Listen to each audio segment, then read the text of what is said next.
I'm sure, if you're hearing this, that you've already got some idea of the strange things that seem to leak into our world from the void. Places, objects, and sometimes people can be anchored for those things, allowing them to slip through. Those strange shadows that dart just out of view, the hushed whispers seem to come from nowhere, and the odd happenings in otherwise normal places. These can mostly be attributed to what is collectively known as the other side. Picture, if you will, our plane of existence as a mulch-faceted gem. Every side of the translucent gem can just slightly see another through it, but not quite see full images. Our world is much the same. We can usually only see faint bits of the other facets, unless something is very, very wrong.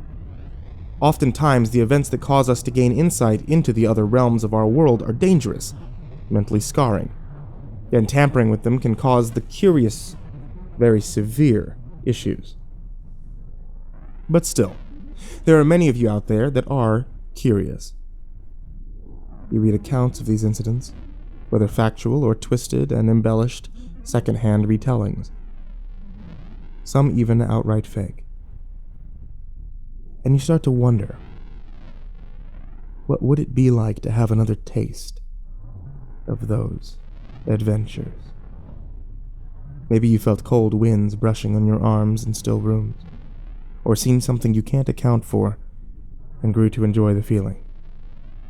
The adrenaline pumping through your system, the unique pleasure that comes with fear and the unknown. Maybe you haven't heard of any sort of paranormal encounter and simply crave the experience.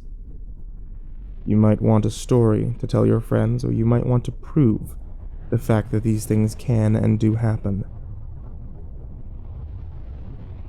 And that's why I have this for you. Using this ritual, you will be able to get a small taste of one of the other sides. It isn't dangerous, as long as you do it correctly. If you don't do it correctly, there's no risk of possession, or some horror movie nonsense. You may, though, burn yourself. Maybe bump into something a little hard, develop a fear of mirrors or open windows. But nothing too bad. What you will need. Number 1. A mirror, large enough to show the reflection of your upper body, chest, shoulders, and head, while also allowing you to place a fully open palm on the surface, i.e., for example, you can't use any pocket mirrors. You'll need a pitch black room. This could be your bedroom. If all the lights are out, yes, even those from chargers and cell phones, and the status lights on computers. There can be no light other than that of the next item.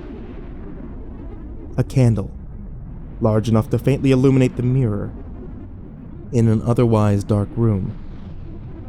You want to just be able to see yourself.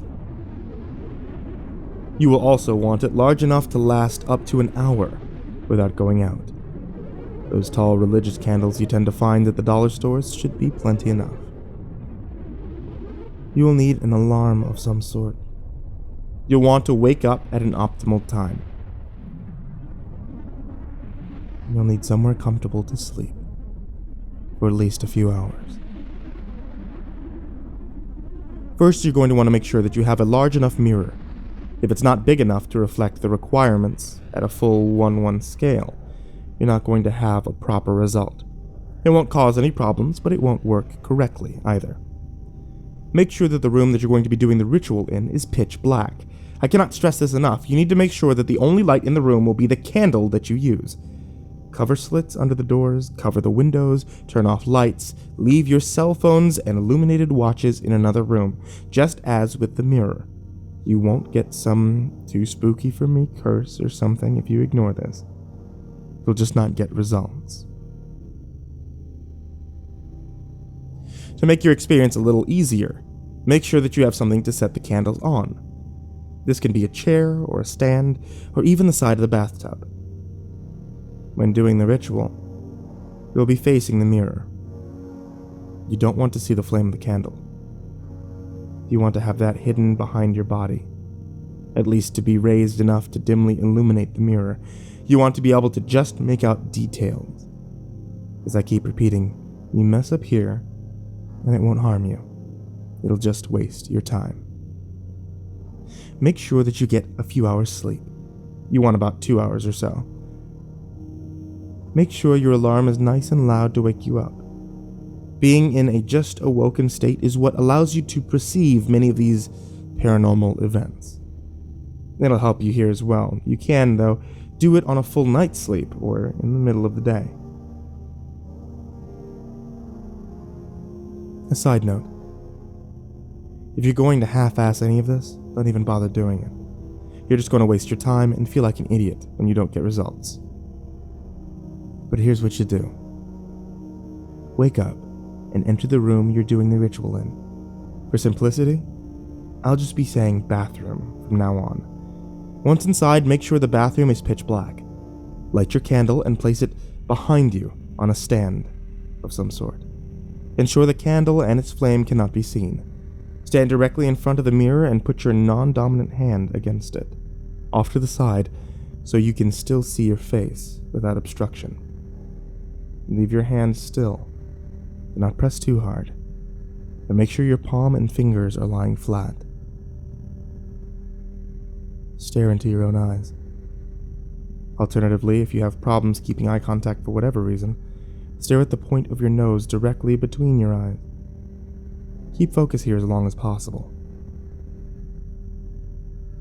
Once you've got that down, you'll alter your breathing. Take in a deep, full breath. Hold it for several seconds as long as you can. Exhale slowly, and take another deep breath. Repeat this as long as you need for it to feel natural, where you can do it without thinking about it.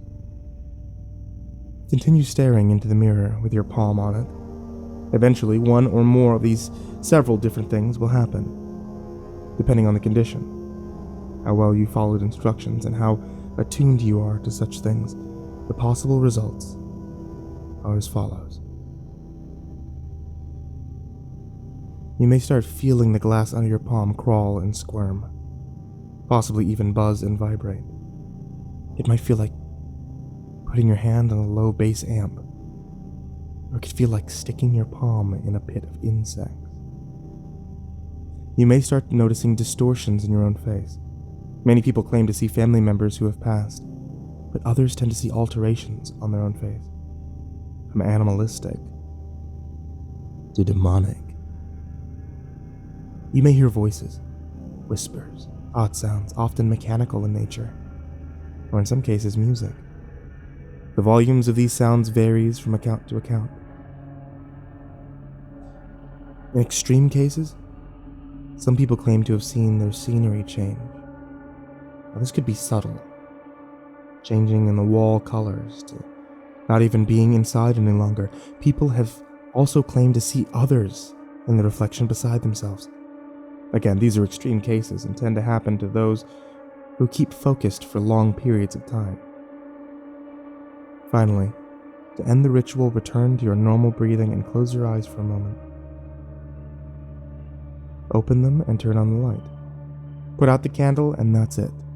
Simple as pie. Depending on your experience, you may feel uneasy around reflective surfaces.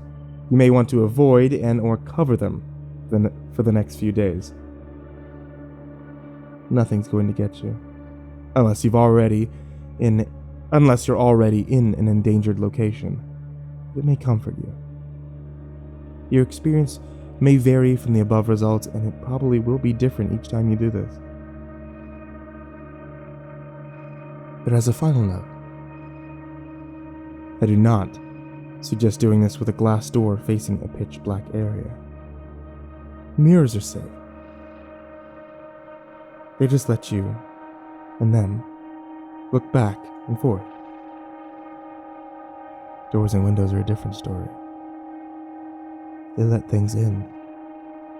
And just keep in mind that while you're trying to get a glimpse of things, they may be trying to get a good look at you, too.